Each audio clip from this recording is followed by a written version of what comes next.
Cuando creces en una familia militar, hay cierta presión para que te unas cuando llegas a la mayoría de edad. Mi abuelo sirvió en la Segunda Guerra Mundial, mi papá en Vietnam, y nosotros sangrábamos rojo, blanco y azul en nombre de la libertad. Desde entonces, he cambiado mi opinión sobre esas cosas, pero, bueno, no se puede hacer mucho para cambiar el pasado. Terminé alistándome en el servicio en mi penúltimo año de la secundaria, recibiendo entrenamiento durante el verano entre ese año y el último, para poder terminarlo cuanto antes. Esto fue a finales de los años 2000, principios de los años 2010, así que el ejército enviaba a las personas por todo el mundo. Mi primera misión fue en Alemania, luego pasé un tiempo en Guam, pero mi último despliegue antes de salir fue en Japón. Terminé en la prefectura de Kanagawa, un lugar súper lindo, con buen acceso a la ciudad y a las montañas no muy lejos. Era increíble tener un par de días de permiso y salir a hacer senderismo con un par de amigos. La ciudad también era agradable y, Dios, la comida. Todo era tan fresco que al regresar a Estados Unidos sentía que estaba comiendo raciones de campo todo el tiempo. Y era tan barato también, excepto que Japón tenía un lado más siniestro, generalmente cuando el sol se ponía. Aprendí de algunos locales que trabajaban en la base que, de vez en cuando, pasan cosas raras, y que simplemente lo ignorara y actuara con normalidad. Un par de ellos me recomendaron que visitara un santuario e hiciera una ofrenda de oración. Seguí su consejo unas 2 semanas después de mis primeros encuentros. Gracias al cielo, lo primero con lo que me encontré fue uno de los espíritus más inofensivos. Aún estaba en mis 20 y tantos años, y no había dejado del todo mis días de fiesta. ¿Alguna vez has ido a un karaoke? Son divertidísimos, y el alcohol generalmente está incluido o es muy barato. Reúnes a algunos amigos, tomas unas cuantas copas, cantas un par de canciones con la pasión de Freddie Mercury, y te das cuenta de que suenas más como Yoko Ono, y te ríes a carcajadas. Ahora, con la cantidad de alcohol, es muy comprensible que nos emborracháramos. Creo que terminamos como a la 1:30 de la mañana, tambaleándonos en busca de comida antes de regresar a casa. Hay un montón de lugares que están abiertos toda la noche, lo cual ayuda mucho, pero yo estaba demasiado cansado para preocuparme por la comida. Afortunadamente, era súper fácil llegar a cualquier parte de la ciudad mientras estabas borracho, gracias al sistema de trenes y todo. Les dije a los demás que iba a volver a casa y me dirigí al pequeño apartamento que tenía asignado. Un par de trayectos en tren y ya estaba en la estación más cercana, a unas cuantas cuadras de distancia. Suficiente para caminar probablemente en 30 minutos, considerando que aún cojeaba un poco. Tal vez a mitad de camino, en una calle particularmente oscura, vi a una figura a unos 10 metros. Era pequeña, estaba de espaldas en la misma dirección a la que yo iba, así que solo podía ver la parte de atrás de su cabeza calva. La túnica que llevaba parecía la de un monje, así que mi mente borracha inmediatamente pensó, «Oh, un pequeño monje. Me pregunto si está perdido. Mira, sé que en Estados Unidos nos enseñan a ser cautelosos con la gente en la calle, especialmente de noche. Pero después de vivir en otros países, aprendes que las personas no están tan empeñadas en hacerte daño como en América. Aquí era bastante común ver a niños pequeños viajar solos en tren, caminar por las calles, e incluso hacer recados para sus padres. Obviamente, aún pasan cosas malas, pero la mayoría de la gente era mucho más respetuosa con los demás seres humanos. Así que, al ver a un niño solo en la calle a las 2 de la mañana, pensé que tal vez necesitaba ayuda para volver a casa. Había una estación de policía al final de la calle, así que me acerqué al niño. La luz de la calle más cercana parpadeó, sumiéndonos en la oscuridad por un momento.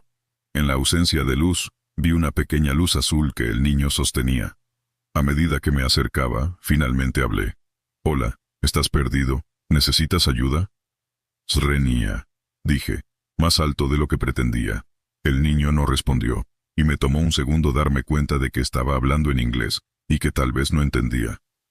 «Mira, no soy muy inteligente cuando he bebido unas cuantas copas, así que decidí intentarlo de nuevo, incluso con mi japonés roto. El acento sureño que no podía quitarme por haber nacido y crecido en el sur de Georgia no ayudaba mucho. «Konnichiwa. Shit, ¿cómo se dice perdido? ¿Ushinita? No, eso no es. ¿O Ushinata?» El niño finalmente se giró hacia mí cuando pronuncié las palabras. La pequeña luz azul que sostenía se hizo más brillante al girarse, iluminando su cara. Parecía normal, como un niño regular, pero en lugar de ojos, había uno solo, enorme en el centro de su cara. Ese ojo único me estaba mirando ahora, y no podía moverme a pesar de que mi cerebro me gritaba que me largara de ahí. Mis piernas se convirtieron en gelatina, fallándome mientras caía al suelo, apenas sosteniéndome antes de que mi cabeza golpeara el concreto. Aún no podía moverme mientras esa cosa se acercaba a mí, la luz azul opresiva mientras me hundía más en el suelo, tratando de mirarla. Algo que nunca olvidaré. Dios. Escribir esto lo trae de vuelta. Aún lo siento. Esa cosa inclinándose hacia mí en el suelo, mirándome directamente al ojo y lamiéndome la mejilla hasta la sien.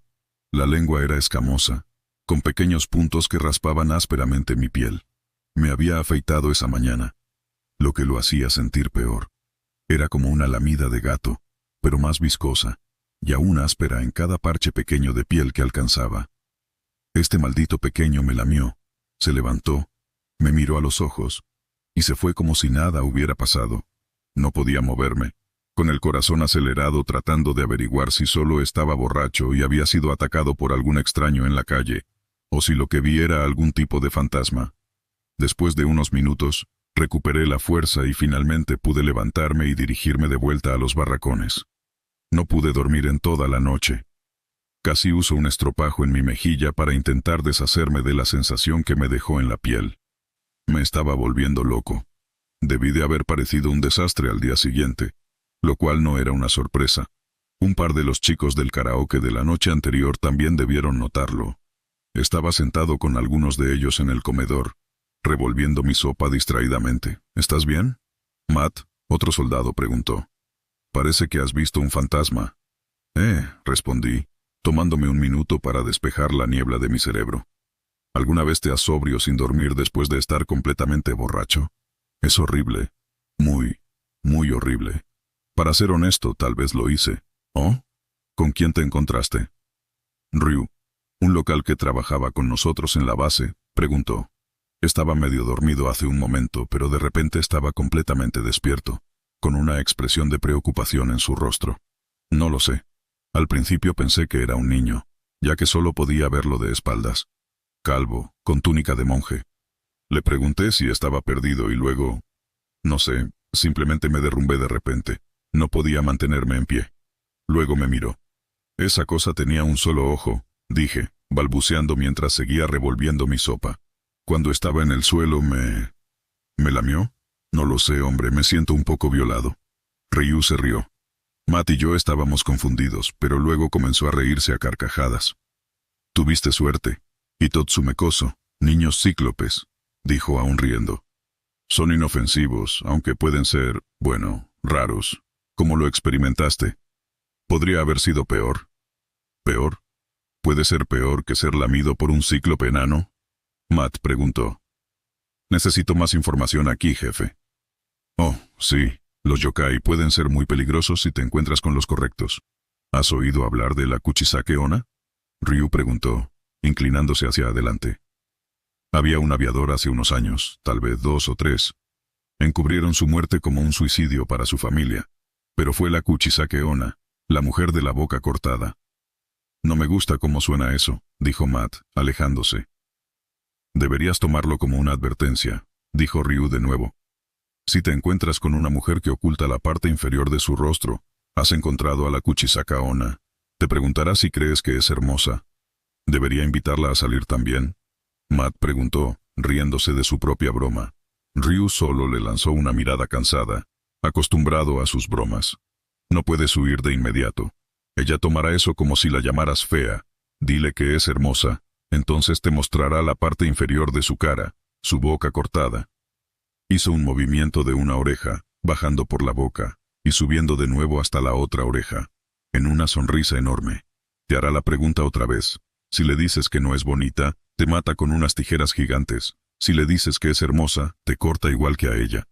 Encontraron a ese aviador con la boca cortada.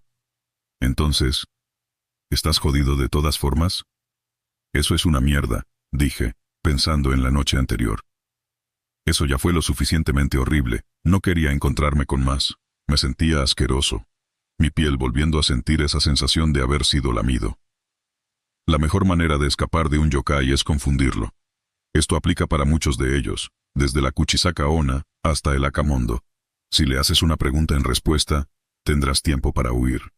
Ryu nos miró a los dos ahora, como una orden para tomarlo en serio. Hay otros que debes evitar por completo.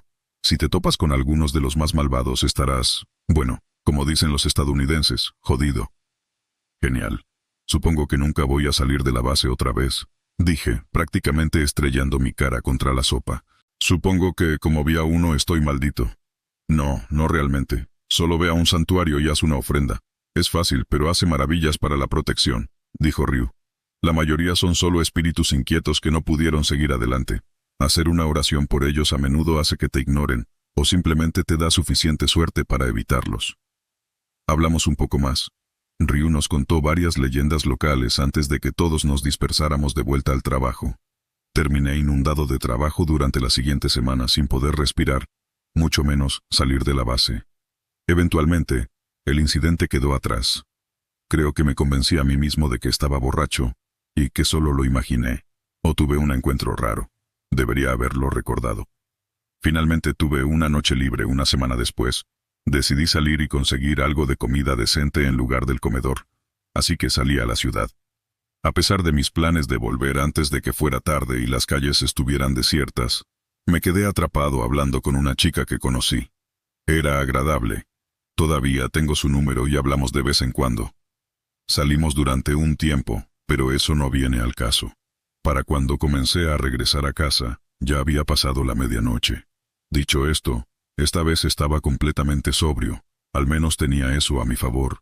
También estaba más cerca de la base, por lo que la caminata fue mucho más corta que la última vez. Parece un viaje fácil, ¿verdad? La llevé a casa y empecé a volver. A una cuadra de distancia, escuché a una mujer llamando mi nombre desde detrás de mí. ¿Thomas? Pensé que era la chica, tal vez invitándome de vuelta a su casa, ya que era tarde. Hubiera sido mucho mejor de esa manera. En cambio, me di la vuelta y la miré a los ojos. Una mujer alta, con un largo kimono que cubría hasta sus pies y un abanico de papel sobre su cara. Estaba parada a solo unos metros de distancia, estudiándome. Casi me caigo hacia atrás. El instinto me decía que corriera antes de detenerme, recordando lo que Ryu había dicho. Ella mantenía el abanico sobre su cara, acercándose lentamente, deslizándose sobre el suelo como si estuviera flotando bajo el kimono. ¿Soy bonita?, preguntó, aún mirando profundamente en mis ojos.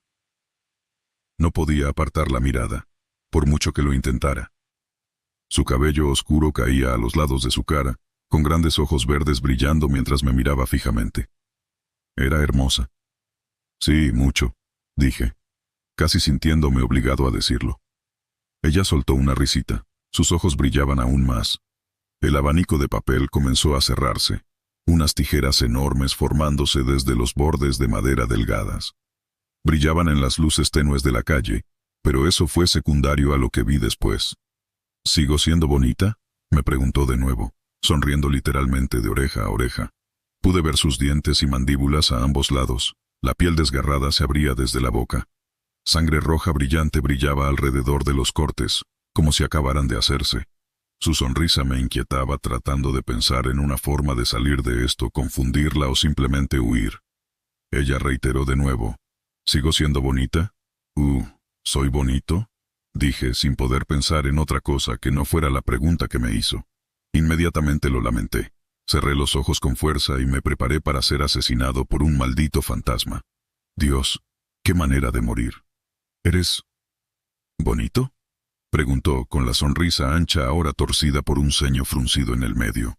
La sangre brotaba de las hendiduras mientras su rostro se arrugaba de manera inquisitiva.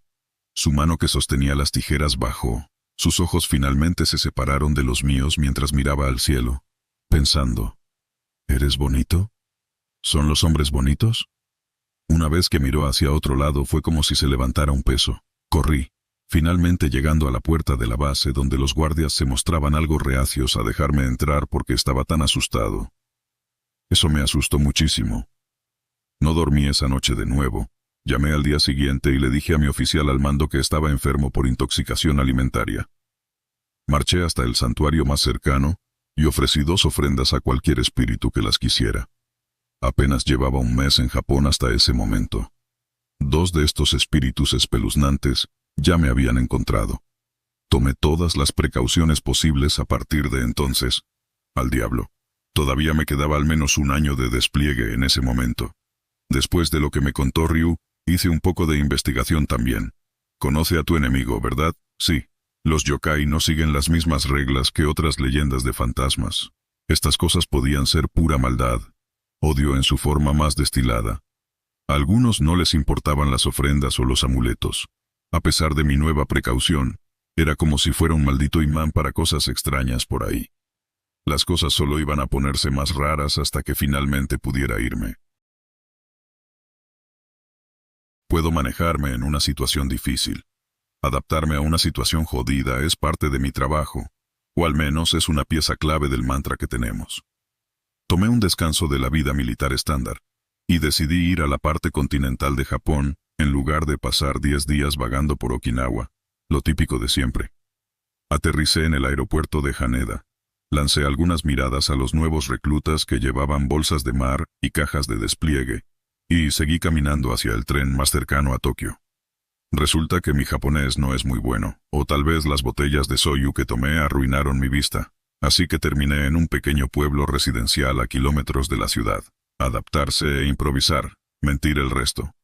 Como americano, blanco, y con una estatura total de 6 pies, con mis botas cuadradas, sobresalía bastante, y la mayoría de las personas que se movían a mi alrededor me miraban y me dejaban un espacio amplio.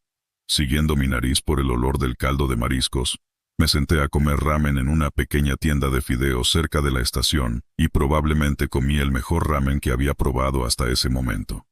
Justo en ese momento, el sol empezó a ponerse, el frío se volvió más intenso, y las miradas laterales que me lanzaba el cocinero me indicaron que era hora de salir y buscar otro lugar para quedarme. Aquí es cuando todo se pone a 100. La oscuridad llegó rápidamente, y aún más rápido salió la luna llena y el aire se volvió dolorosamente frío. Mi mejor idea era encontrar un Lawson, comprar pollo picante y un par de Strongs, y esconderme en algún hotel del amor si había uno. Lo que en cambio sucedió fue que casi todas las luces se apagaron entre 30 y 45 minutos después de caminar por una serie de calles retorcidas en cada casa, y la ligera brisa desapareció por completo. Un olor muy desagradable se extendió a mi alrededor, y los pelos de mi cuello se erizaron como si me estuvieran electrocutando. «No deberías estar aquí», croó una vieja voz rasposa a mi derecha. El inglés estaba muy forzado, y sonaba lleno de desprecio y odio, y cuando miré, esperando ver a un japonés, me sorprendió ver a una anciana llena de arrugas y verrugas devolviéndome la mirada. Tenía un agarre mortal alrededor de un bastón de rama torcida, y sus ojos parecían gritarme a través de esa mirada determinada. Antes de que pudiera responder, otra voz vino de detrás de mí, como un susurro forzado. Sabía en mi corazón que no había escuchado ningún paso, no había sentido ninguna otra presencia, o había estado ahí el momento en que me detuve, o venía directamente hacia mí en el aire. «No deberías estar aquí». Odio. Malicia. Esa voz pertenecía a un hombre con la garganta aplastada, o una trituradora por caja de voz. Si un saco de rocas pudiera tener un tono, sería ese. Su aliento olía a sardinas fermentadas y bilis. En ese momento supe que tenía que moverme, y moverme rápido. Las luces volvieron a encenderse, con un fuerte estallido de electricidad, y a mi alrededor apareció de repente una multitud de japoneses muy enfadados. «No deberías estar aquí». Todos al unísono. «Solo me estoy yendo, lo prometo.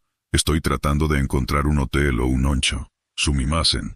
Y me incliné hacia adelante en una reverencia, esperando mostrar profundo arrepentimiento. Ahí fue cuando mi estómago se retorció en un nudo. Los pies que no flotaban unos centímetros por encima del suelo eran los de gallinas, pezuñas y una amalgama de nudillos y garras, ninguno humano. El aire se volvió realmente quieto, un peso se hundió en mi pecho, y la idea de levantar la mirada me parecía una sentencia de muerte. Enderezarme por completo se sintió terriblemente largo, y deseé haberme quedado agachado. Ojos amarillos y rojos se dispersaban entre la multitud. Cada uno tenía la mirada más malvada que jamás había visto. «No deberías estar aquí», croó la anciana de nuevo, y me agarró con una mano helada en el brazo derecho. Sentí escamas y garras en mi piel, y algo me decía que girar hacia ella era lo que ella quería. Empecé a retroceder lentamente, esperando que su agarre se aflojara, pero apretó más y sentí la cálida sensación de la sangre correr hacia mis dedos. Algo sucedió en ese momento, que me persigue hasta el día de hoy. Todos comenzaron a temblar y sacudirse erráticamente. Gruñidos y gemidos empezaron a romper el silencio mortal, y todos colectivamente dieron un paso adelante. Todos como uno solo, sus ojos con un tono más intenso. Rechinaban los dientes haciendo un ruido horrible, como el crujido del vidrio roto, y luego dieron otro paso. Algo en tu cuerpo te avisa cuando algo serio está a punto de suceder, ya sea peligro, felicidad o tristeza. Es una habilidad primitiva que creo que permanece latente en el ser humano promedio hasta que un momento verdaderamente crucial está por ocurrir.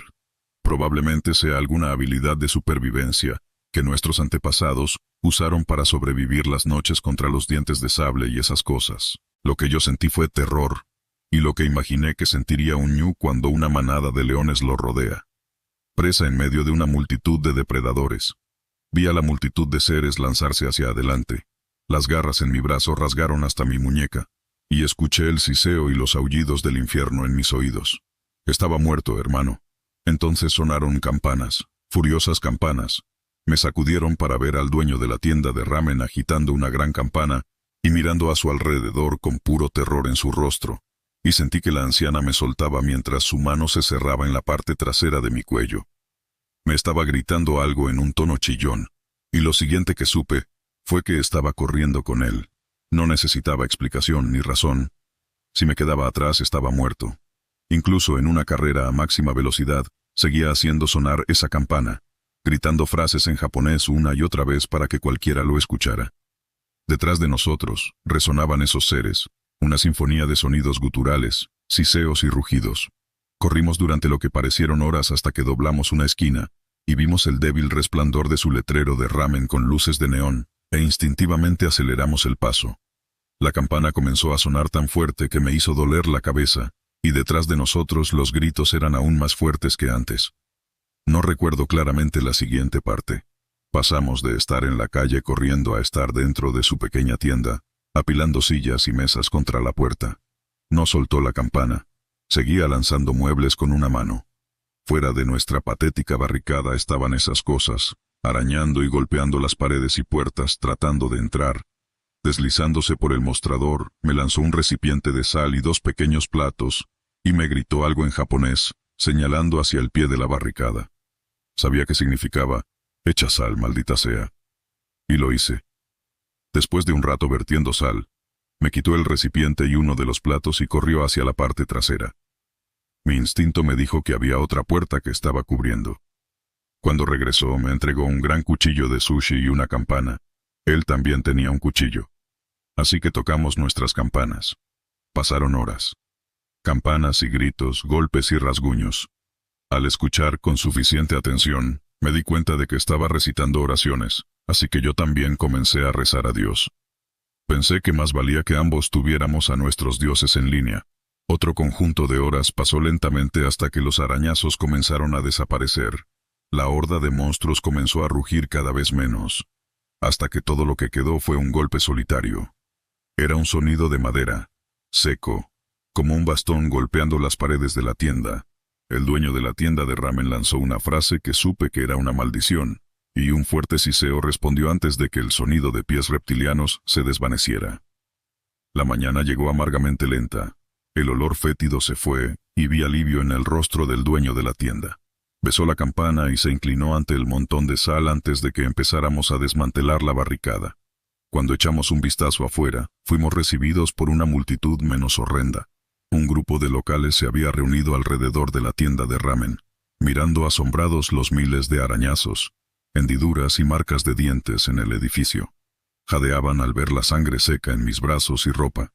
Y eventualmente las autoridades vinieron a buscarme. Supongo que alguien lo había reportado. Parecía que no les importaba la escena o simplemente se negaban a reconocerla. De cualquier manera, me esposaron y me llevaron a una clínica para recibir tratamiento. También me dejaron quedarme con la campana. Cuando me interrogaron, se rieron de lo que les conté, y rápidamente hicieron que su traductor me preguntara si había estado fumando metanfetaminas. Incluso me hicieron un test de drogas. Cuando no encontraron nada, me dejaron ir y me advirtieron que no saliera tarde otra vez. No necesitaba una segunda advertencia. Me fui en el siguiente vuelo de regreso a Okinawa y nunca volví. Voy a empezar diciendo que mi hermano no solo es un militar, sino que es el típico hetero básico que nunca deja que te vean llorar. El cliché de un hombre militar. No le teme a nada, bueno, excepto a todo el país de Japón. Esta es su historia. Mi hermano se unió a los Marines cuando tenía 18 años y fue destinado a Japón. Disfrutó mucho de su tiempo allí durante un tiempo. Las chicas, específicamente. Hizo amistad con algunos de los chicos japoneses de su edad que trabajaban en la base. En las noches en que él y sus amigos soldados tenían la noche libre, los chicos japoneses locales los llevaban a conocer la ciudad. Los llevaban a bares, les presentaban chicas, etc. Una noche, después de un poco de alcohol y sin suerte con las chicas, el chico invitó a mi hermano a su casa para jugar videojuegos. Mi hermano aceptó la invitación y jugaron videojuegos durante unas horas. Durante ese tiempo, le cuenta a mi hermano que la razón principal por la que quería llegar temprano a casa era porque su hermana pequeña había estado sufriendo de terrores nocturnos, lo que la hacía despertarse gritando, llorando y a veces vomitando. Estaba preocupado por ella y quería estar en casa en caso de que tuviera un episodio. En este punto de la historia, debería explicar cómo estaba diseñada la casa de este chico. La casa tenía la forma de una herradura, con un jardín en el medio. Su dormitorio estaba en un extremo de uno de los lados de la forma de U, y el de su hermana estaba en el otro extremo. Entonces, básicamente estaban uno frente al otro, a través del jardín. Si él miraba por su ventana, podía ver la de ella y viceversa, así que, de todas formas, deciden dar por terminada la noche, y el chico japonés se acerca a la ventana para mirar a través del jardín, hacia la ventana de su hermana, para ver cómo estaba. Levanta la persiana y echa un vistazo por una fracción de segundo, antes de retroceder gritando y mirando a mi hermano como si hubiera visto algo horrible. Mi hermano luego va a mirar, pero él lo detiene. Le dice que vio una nube oscura con ojos rojos flotando sobre el cuerpo dormido de su hermana. Mi hermano, naturalmente, no le cree y decide mirar por sí mismo. Se acerca sigilosamente a la ventana y levanta la persiana, pero esta vez se encuentra cara a cara con lo que describe como una especie de nube negra de humo con cara. Mi hermano y este otro chico admiten que se metieron bajo las sábanas del chico y se quedaron allí hasta que amaneció, demasiado asustados para levantar las mantas y ver si la figura de humo se había acercado un poco más. Y estaba en la habitación con ellos, justo al otro lado de las delgadas sábanas. No sé qué creer, o si tal vez bebieron más de lo que dijeron esa noche y se lo imaginaron todo, pero sé que mi hermano cree en lo que vio. Se mantiene firme en su historia, y cuando la cuenta, parece alguien que vio algo verdaderamente siniestro.